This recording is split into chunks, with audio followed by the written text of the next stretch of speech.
Hello, everyone. It is January 15th, 2025. We're going to go around the Big Ten here, as always, joined by Chip Minnick. Thanks again, Chip, for joining me. Lots to talk about here. We didn't really recap the college football playoffs semifinals, and obviously those were two big games in the Big Ten. We did not get the Big Ten matchup. No. So we were both on the Penn State by a field goal, I think, bandwagon. Yeah, that was pretty Notre Dame close. by a field goal. Right. So the game played out kind of the way we thought it would. Just the other team made the field goal at the end instead of the team we picked. So, first of all, that was a great game. Oh, yes. Like, that was tremendous. Back and forth at the end. You had some great defensive plays. You had, special teams was involved. You had kind of the big name guys for both teams, doing things out there. Tyler Warren and the backs for Penn State, and it felt like a great chess match to me. Yeah, I mean, it was one of these things where, like you said, Mark, we thought Penn State was going to win. It certainly seemed, from the beginning. I mean, like, Penn State had control, and then credit to Notre Dame for, I'm just going to say, like, their dogged determination to make a game of it. I mean, the fact that they were down 10-3 at the half, by no means did I think that Penn State had lost control of the game, but Notre Dame came right out in the second half, asserted themselves, went right down the field, tied it up. And I mean, from that point on, it was basically, it was just a street fight. It was, okay, this is going to go down to the wire. And that's exactly how it was. Yeah. It does kind of show us, we talked about this before, just Notre Dame, they're not going to be phased. They're not going to get out of what they do. Mm-hmm. And we talked about that before the game, that, Notre Dame has a very set way they're going to play the game, and they're going to not turn the ball over, and they're going to, they're going to play defense, and they're going to establish the run, and they're going to, just continue to grind games out. And regardless of if they're up a touchdown or down a touchdown, and they were able to do that. Before we get, this isn't our official national championship game preview. We'll do that on a separate episode. But Riley Leonard, can they beat Ohio? But can they beat Ohio State with Riley Leonard? Because that was kind of a tale of two halves offensively, I think, for Notre Dame. And then the Georgia game was obviously, a very, very low output game for him. Is that going to be the key, I guess, as we kind of look ahead here just briefly? Because it just feels like how he goes, like when he plays at a high level, and it hasn't always been that way this year, but when he does, they're really tough to beat. Like they're almost impossible to beat the way the season's played out. But can he have these like halves where there's just nothing happening and they beat Ohio State? I don't believe so. I mean, I'm not trying to sound disparaging of Riley Leonard. I completely agree with you that I think that he, in terms of the pulse of that Notre Dame, especially on offense, the fact that, he is a vital cog in their offensive game plan. And that's not meant in a disparaging sense, like the fact that, all right, there are Notre Dame has designed quarterback runs. Like Riley Leonard is an actual very integral part of their rushing offense game plan. Like that's just how it is.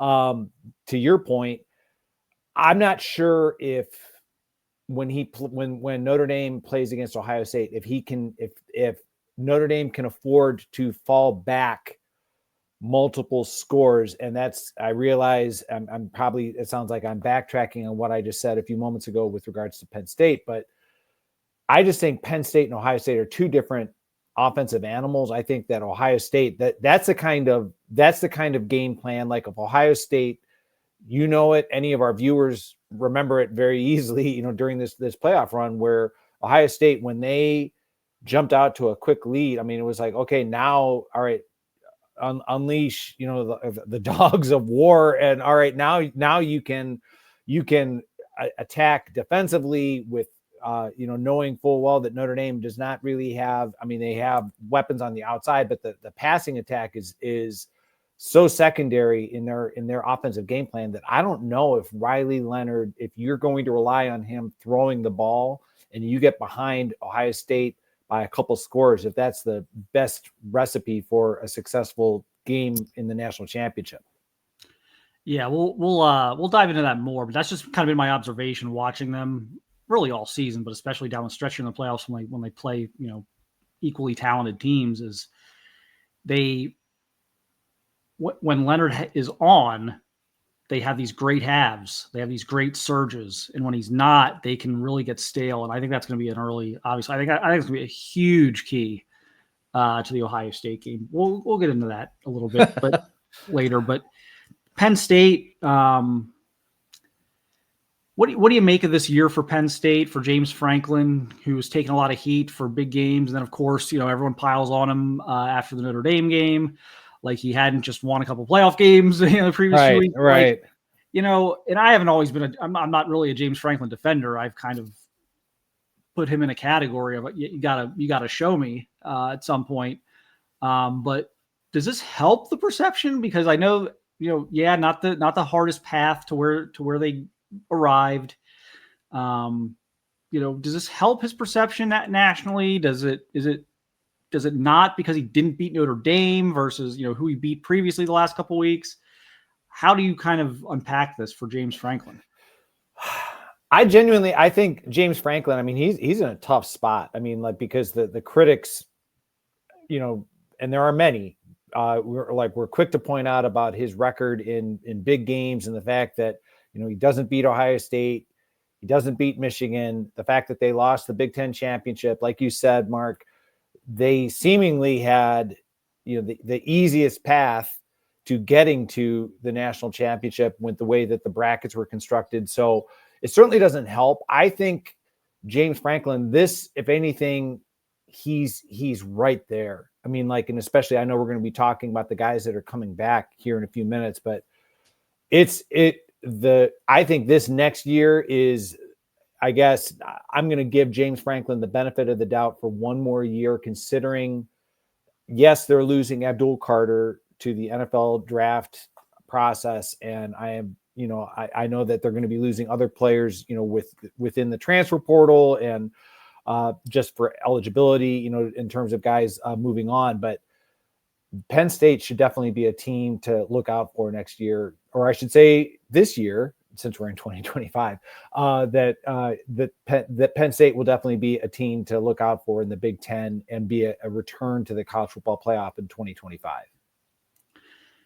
Yeah, he's in an interesting spot. I think he probably did enough to, if nothing else, fend people off a little bit and buy himself more time. And I don't think he's in any danger. I don't think his seat is warm at Penn State.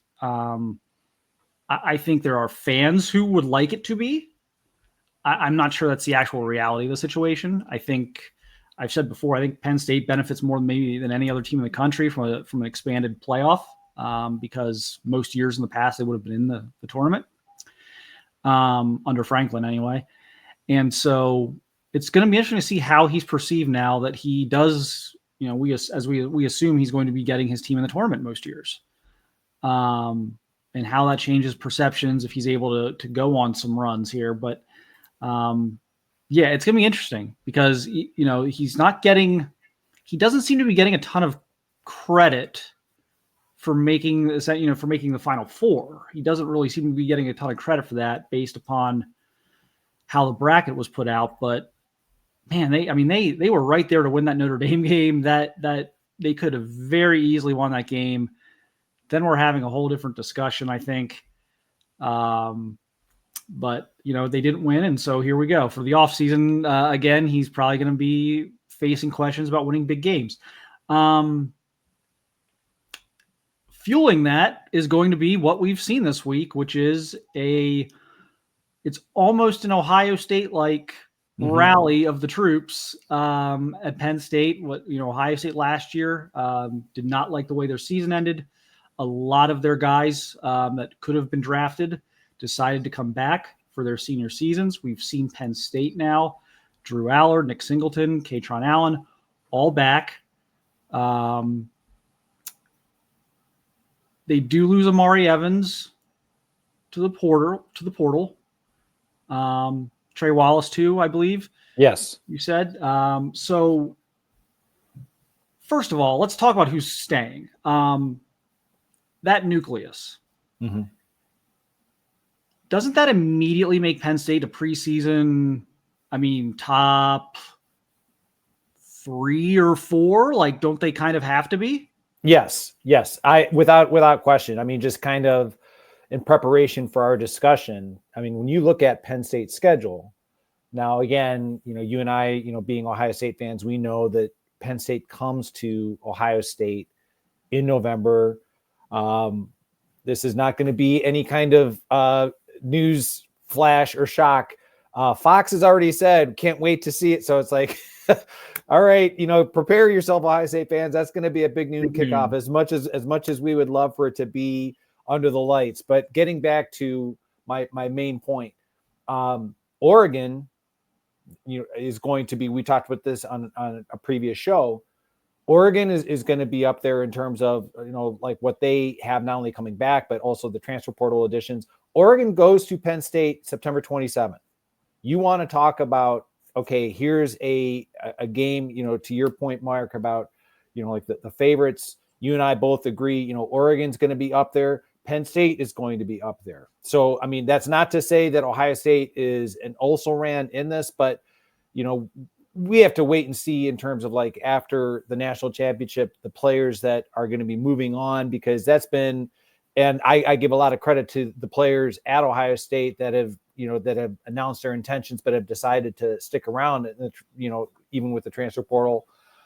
That being said, it's like Ohio State, figuring out, okay, the guys that are going to be moving on to the transfer portal, the guys that are going to be announcing for the NFL draft, that's going to, in my estimation, going to put Ohio State further down in the pecking order, but by no means is Ohio State out of it.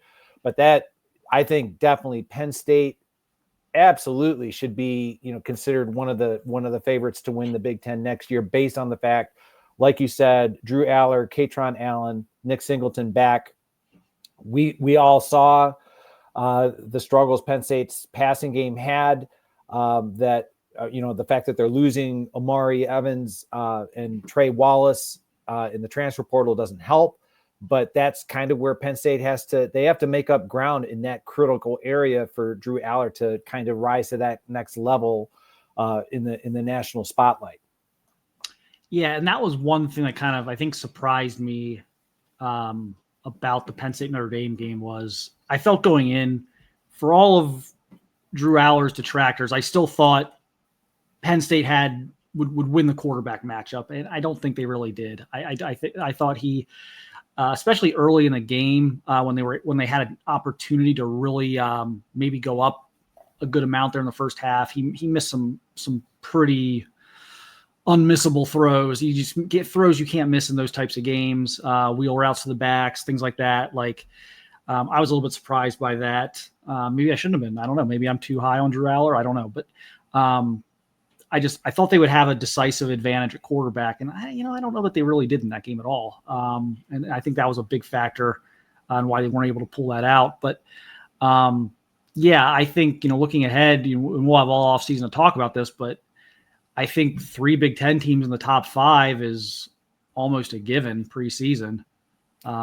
Certainly. Like Penn State, Oregon, Ohio State. Now, should they be 1, 2, 3? I don't know. Will they be 1, 2, 3? No, they won't. I think despite what they're losing seemingly early to the NFL lately, I think Texas will probably be in there with Arch Manning stepping in at quarterback. But and then we'll see what they do with like someone like Georgia, and so I think there will be an SEC team or 2 that gets thrown into the mix into the top 3 that maybe breaks those 3 Big Ten teams up. But those are going to be, for me, 3 clear top 5 teams winning the season. But Penn State gets this whole group back.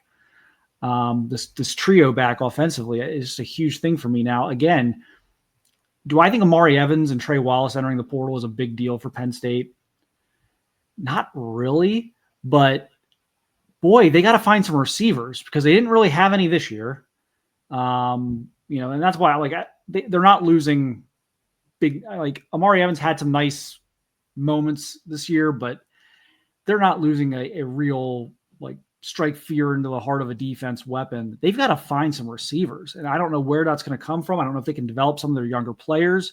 I don't know if the portal just doesn't really have much there right now. Maybe that changes at some point between now and the end of the spring window. I don't know. I don't know where they go here at wide receiver, and I think that's going to be the big thing that dictates how far they go next year, because they're not going to have Tyler Warren. Right. And, let's not forget, as Ohio State fans, Julian Fleming, and this is not meant to take a shot at him. He really, his contributions were minimal. I'm trying to be as polite as I can in describing it to Penn State, and he was a guy coming out of high school, better than anyone, like the hype and the accolades associated with him. And it never really materialized at Ohio State. He had difficulty staying healthy. And then, Penn State probably thought, okay, we're getting a homegrown guy coming back to the school that, we always thought he was going to choose. And then it didn't really materialize.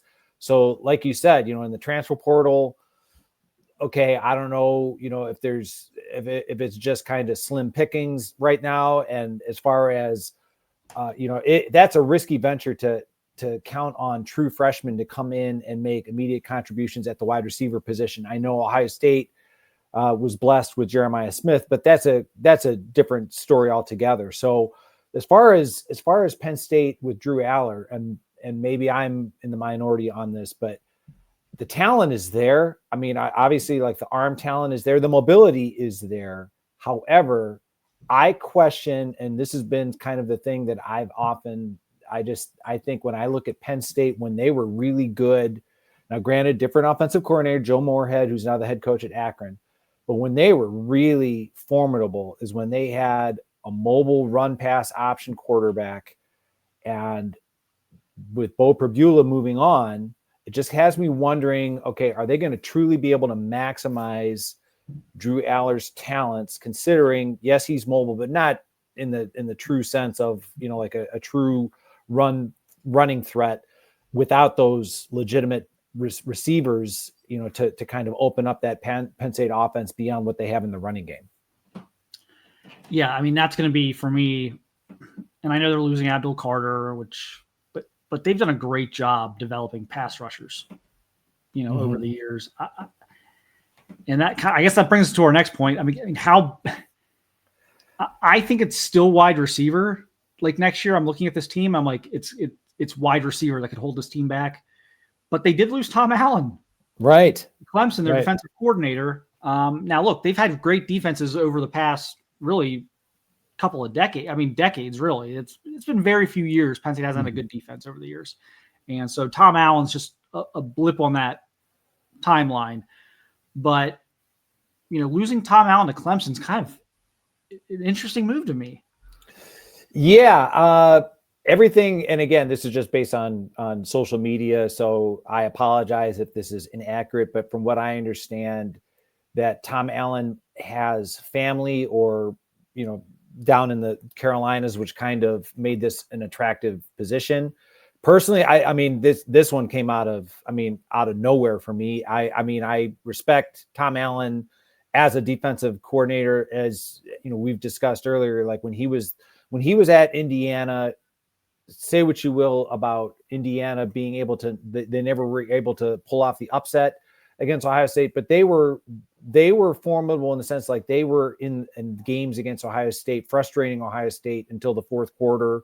So that being said, I wish Tom Allen nothing but the best at Clemson. But Penn State, to your point, Mark, yeah, traditionally that's kind of what they've been known for. Going back, throughout my lifetime, associating with Joe Paterno, like that's kind of, they try to claim the linebacker U moniker.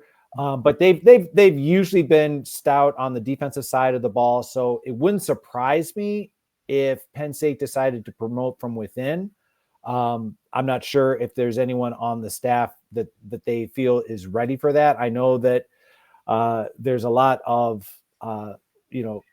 Penn State fans clamoring for Notre Dame's defensive coordinator because he's a Penn State guy. I wouldn't necessarily rule anything out. The Tom Allen news, like I said, came out of nowhere, but I would think that the most logical thing, especially when you're trying to, kind of turn the page to 2025, with your winter conditioning and finishing up recruiting and transfer portal and all that kind of stuff, you might be better suited to promote from within, but we'll see. Yeah, it'll be interesting. Like they've got Terry Smith at cornerbacks coach, who's like the Gateway High School coaching legend. Is he coordinator guy or is he corners recruiter guy? Like that's going to be a question they probably have to ask themselves. Deion Barnes, defensive line coach, is another guy who I think is developing quite a reputation. Is he ready to make that leap to coordinating a defense at Penn State? I don't know. There's obviously, like you mentioned, Al Golden is out there at Notre Dame, and that's going to be an interesting offseason. And then there's other names around the country that I think would make some sense. But will they pursue? Are those guys available? There's a lot of things to kind of get into. So I'm sure we'll cover that here at some point. I'm sure this search won't go too long, but I'm sure we'll, be talking about that a little bit more. But yeah, I think that's obviously a key to their offseason. I'm not trying to downplay losing Tom Allen. I just look at their team and I'm like, they always have good defensive players. They always seem to play good defense. But boy, they need some receivers. They need some guys who, scare defenses. They just don't have those. They just haven't had those guys. I guess Jahan Dotson's probably the last guy they had. Wow. Going back 3 or 4 years, I guess. But it's that's going to be a big thing for them. Can they come up with some receivers for next year? So that is Penn State's situation. Ohio State's situation is they are playing Notre Dame for the national championship. Buckeyes pull away late, very late, from Texas. Again, we talked about that. Probably going to be a 12-round fight. It was. Ohio State did themselves no favors in the first half. Other than the miracle play at the end by Trey Henderson on the screen pass, Ohio State went into that half. I'm thinking, boy, Texas has to feel pretty good. Like, Ohio State's committing penalties. Their offense was fairly underwhelming after that opening drive or two. And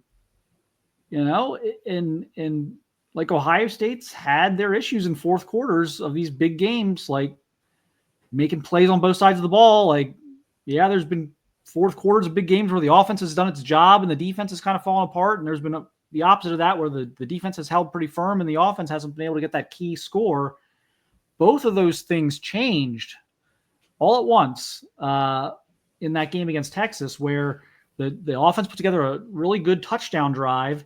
And then it looked like, oh, here we go again. The defense just can't get off the field in the fourth quarter. They just can't do it. And then Jack Sawyer makes one of the plays of the year in college football. Having watched that, Chip, I mean, there's so many things you could take out of that. It's like penalties and, bad throw by Howard got intercepted, a bad play in the Reed game where he should have handed it to Judkins, who might still be running as we're talking right now, and he keeps it and they lose a yard. Like, there's so many things we can nitpick about that game, but they won the game, and now they get Notre Dame, who I think is a pretty good matchup for them.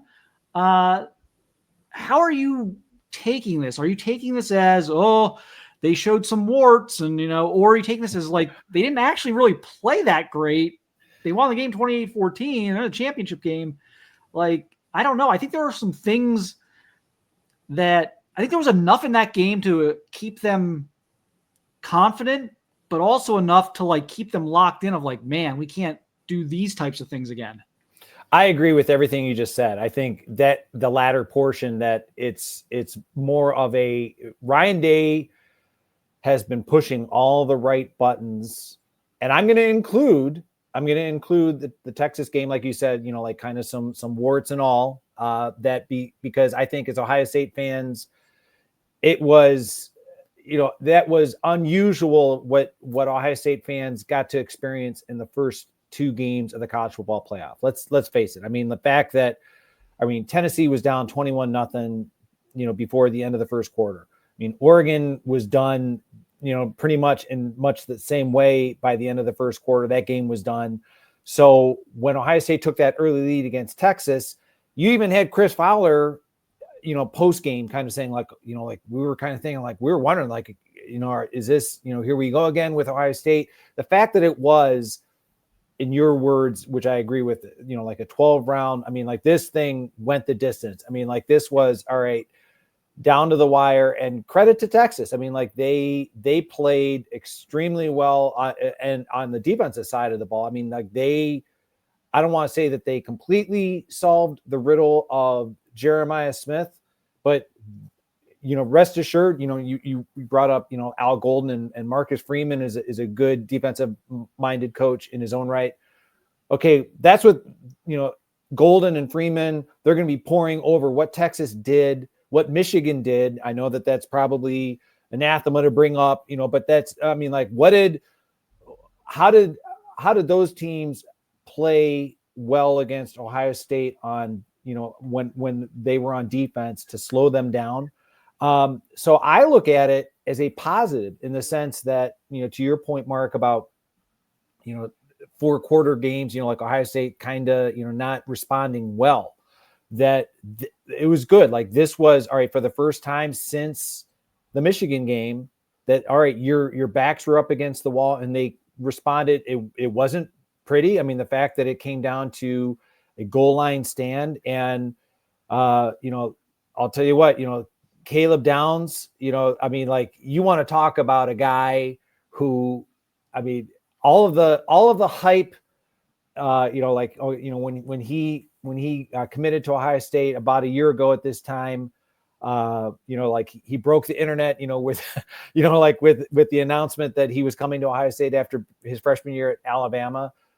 He has been everything that I hoped he would be, and then some. I mean, you want to talk, I mean, the third down play, the second down play, where he, came in and he didn't make the tackle, but he did enough to string the play out that allowed Lathan Ransom to make the tackle. But another play earlier in the game when he had like a shoestring tackle that prevented a touchdown. I mean, like those kind of things, that's it. I mean, like his worth to this team cannot be overstated. So I'm feeling good about the fact that Ohio State has, in my estimation, has completely vanquished the ghosts and any of the lingering issues from November 30th by their dominating performances against Tennessee, against Oregon. And yes, I'm going to say the fact that they had to scrape and battle and tough it out against a really good Texas team. I mean, Texas has nothing to be ashamed of.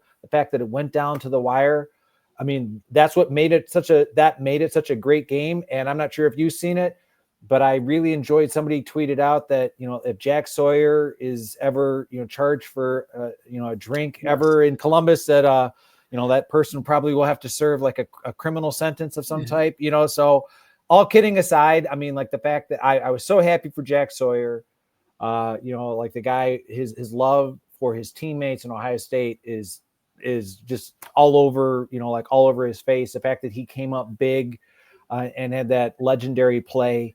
It was just a tremendous game. And even my daughter, I know I'm rambling here, but my daughter, who was born in the national championship year of 2002, is a proud Ohio State graduate. After the game was like, oh, that was close.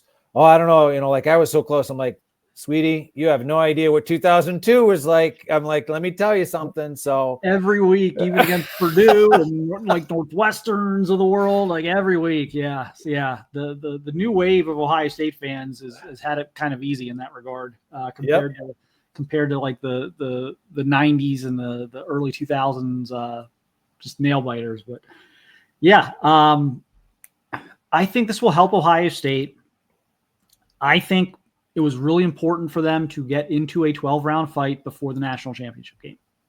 Because now if a 12-round fight happens on Monday, and I think it will. Yes, it will. They know, hey, we've done it. We've made the plays when it mattered. We can do it again. Because they didn't do it against Michigan. The last 12, and they hadn't really been in many other, that was the only 12-round fight they've been in since the Penn State game, right? Like going way back, and quite frankly, that was a great win. But they always beat Penn State these days. Like that was like 8 in a row or 9 in a row against Penn State or something crazy. It was like 8 in a row against Penn State now. So I give them credit for that, and it was a good win. And like I said, I thought Penn State was underrated this year, but like they haven't really done it against let's call it either a rivalry game like Michigan or like an unfamiliar opponent. It had been quite a bit since they'd been in a 12-round fight like that against like an unfamiliar, highly ranked opponent and done the things they needed to do at the end of the game. And so I think that carries some weight for them going into the game. Now they've got to clean up the other stuff. I mean, they can't have like 85 yards of penalties against Notre Dame. Now that's going to be a nightmare scenario against Notre Dame's defense. But to your point about Jeremiah Smith, yeah, I mean, Texas just said no, under any circumstances, no. Like anyone else, but not Jeremiah Smith. And so can Notre Dame replicate that? I don't know. They're different defenses. Texas plays more zone, correct? Which we'll get into. We'll get into that. We'll do a national championship thing here, before Monday, but we'll get into that. But yeah, I think there's some differences there in terms of how Notre Dame's going to be able to attack versus maybe how Texas did. But yeah, I think the 12-round fight thing was important for Ohio State. Now, it obviously would have been a bad thing if this had all cost them the game, but at some level, I do like the adversity. I do like the fact that it wasn't easy. It was, things had gotten a little bit easy for them. Yes. And it's like, okay, what happens if Notre Dame comes out and just punches them right in the face? And they haven't been tested in forever. So I think getting this out of the way will pay some dividends for them on Monday night. And we'll get into all the dynamics of the matchup and, Marcus Freeman against his old school. We'll get into all that here on a separate episode. But yeah, big win for Ohio State. Roughly an 8.5-point favorite right now in the national championship game. So we'll get into that. The last thing we want to kind of quickly go over, big win for Michigan State in the transfer portal this week. Connor Moore, an offensive lineman from Montana State, was arguably the number one offensive lineman left on the board at the time that he committed to Michigan State. Was a late addition to the transfer portal as Montana State went to the national championship game in the FCS. Could play tackle or guard. I believe he's going to be a tackle at Michigan State. I know Ohio State was after him. I think they asked him to possibly play guard. That visit never happened. He shut it down, committed to Michigan State. You've got a young quarterback there. You've got some young offensive talent there. I think this is a really, really important pickup for them because, again, you've got a young quarterback, you've got receivers, got to put that offensive line together. Playing Oregon and Ohio State and Penn State and schools like Michigan. These are all schools. You're gonna have to run into schools like this. They all have great defensive lines year in and year out. So multi-years left, 2 years left of eligibility. So he's a multi-year starter for them. Again, big one, right? Oh, absolutely. I mean, we've talked about this, and I get the frustration of Michigan State fans wanting their team to be better than it currently is. I completely understand that. I'm not saying that you're not justified in wanting Michigan State to be back among, the top teams in the Big Ten. And I realize the last thing in the world you want to hear is from some guy saying to be patient. But I look at this from the perspective of, that Jonathan Smith, what he did at Oregon State, he took that team from, they were basically, like at the bottom of the then Pac-12, and he had them as a contending team, not necessarily overnight, but like soon. By the time he left, like he had Oregon State well positioned within that conference. So my point being that the acquisition of Connor Moore, to your, like the fact that, okay, they've got a quarterback who, yeah, he makes mistakes, but that's why you've got coaches. That's why you have the off season. And after a year of playing, I think that his maturity and development is on track. You just talked about the fact that Michigan State, they want to, build that offensive line so they can compete against, teams like Penn State, who, by the way, is coming to visit them at the end of November. So I look at this as, okay, this is just Michigan State was not that far off from competing for a bowl game. So I think that this is just pointing them further in the right direction. So I think Michigan State going into 2025 should feel very optimistic. I'm sure that there are still more pieces to come for Michigan State in the transfer portal, but this is a big one. Yeah, this is one of the bigger pickups, I think, of all the Big Ten transfer additions. And like Oregon's crushed it. Ohio State's done a nice job again. Michigan too. Michigan, Indiana, nice. Like Indiana got, we'll talk about that. Like we're going to do a bunch of autopsies, I think, on the portal here. Once the season's officially over, sure. I think we'll kind of we'll go through and we'll grade everyone's portal, moves. But like this, but to me, from an individual basis, this is one of the biggest individual pickups of any school in the Big Ten during the portal season so far. This is a guy, like I said, Ohio State wanted him. Michigan State was able to kind of put their chips to the middle on this one and even prevent that visit from ever happening. And I'm sure he got a very nice NIL deal, and there's nothing wrong with that. I mean, that's right. Hey, you want to compete with Oregon and Ohio State and Michigan, you better be ready to spend. Exactly. So this is a really good pickup for them. And again, helps solidify, I think, the biggest offensive concern for them next year, because I do think you've got a good piece of quarterback. Nick Marsh is a stud at receiver. They always have good backs. Like I think this is a really important piece. And if they can go out and continue to add to their defense, which hasn't really been Michigan State like the last few years, then you've got the makings of something there. Because I do think, we talked about having maybe like 3 Big Ten teams in the top 5 to start the year. And, we'll see what Michigan does. You would assume Michigan's going to be better. They certainly played better the second half of the year. Mm-hmm. But then there's like this whole abyss of like teams of like, which direction's Wisconsin going? Which direction is USC going? Which direction is like Minnesota going? Can Illinois duplicate what they did? Like there's a lot of room, right. after those top 3 or 4 schools where, and look, they got 4 in this year. Like if you're in the mix for like the 4 and 5 spot in the Big Ten, you're on the fringe of the playoffs. Like, so there's a lot of room there for someone to kind of take those, those spots there toward the back end of the top 5 in the conference. And so we'll see. This is a big year for Jonathan Smith. Obviously he's got to show progress. I'm not like I agree with Chip. You gotta be patient here. This was I think a much tougher rebuild than people thought. I don't think people were realistically looking at the situation in terms of like, when you bring in like an insane amount of transfers and it fails, your roster is shot. Like your roster, like when 55, 60% of your roster comes in like the portal over like an 18-month window and you miss on a lot of those guys, like your roster is shot. And so I think, again, I think this is a big year for them, and I think they'll be better. Yeah. I mean, Michigan State, let's face it, that's a developmental program. I realize that a lot of college football fans may bristle at that term. That's not meant in a derisive sense. I mean, like I look at a significant number of Big Ten teams like Iowa, Wisconsin, like that.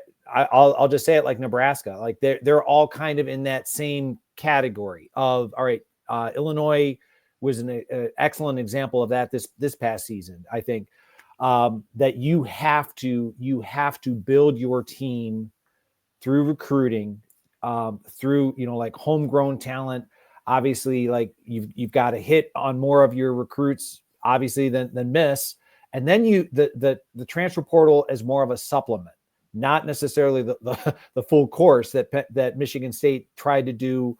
And maybe, I mean, I'm gonna give Mel Tucker a little bit of a break here, in the sense that like maybe he just looked at what they had and was like, okay, we have to do this. But as you said, Mark, when the bottom fell out, I mean, it fell out, and then why don't we just throw a heaping scandal on top of it to make it worse? So that's why it's like, okay, it's not going to be as immediate as you want. And again, the asking for patience. I can understand the frustration, but he's doing it the right way. I think that on the recruiting trail, I think, and the supplements within the transfer portal, like a Connor Moore, that's the right way to get Michigan State back to being a competitive team within the Big Ten.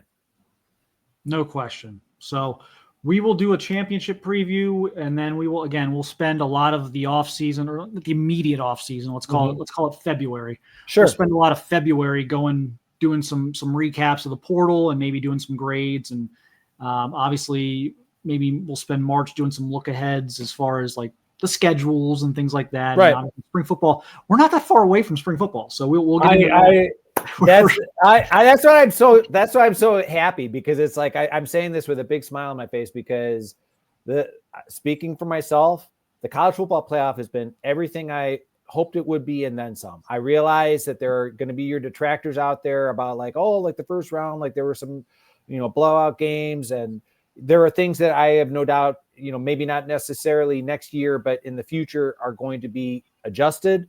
But I love it. I mean, like, I love the fact that like you just said, that we're not that far off from spring football, because of the fact that the college football playoff, we're in the middle of January and we're still going. Yep. So shorter off season, which is great. We'll be here to cover it all from start to finish and get into some deep dives here of the Big Ten teams this offseason. But we're going to wrap this up now and get back with you here in the coming days with a championship game talk. And if there's any other major portal news, we'll try and cover that as well. But appreciate everyone watching, appreciate everyone listening, and we'll talk to you again soon. Take care.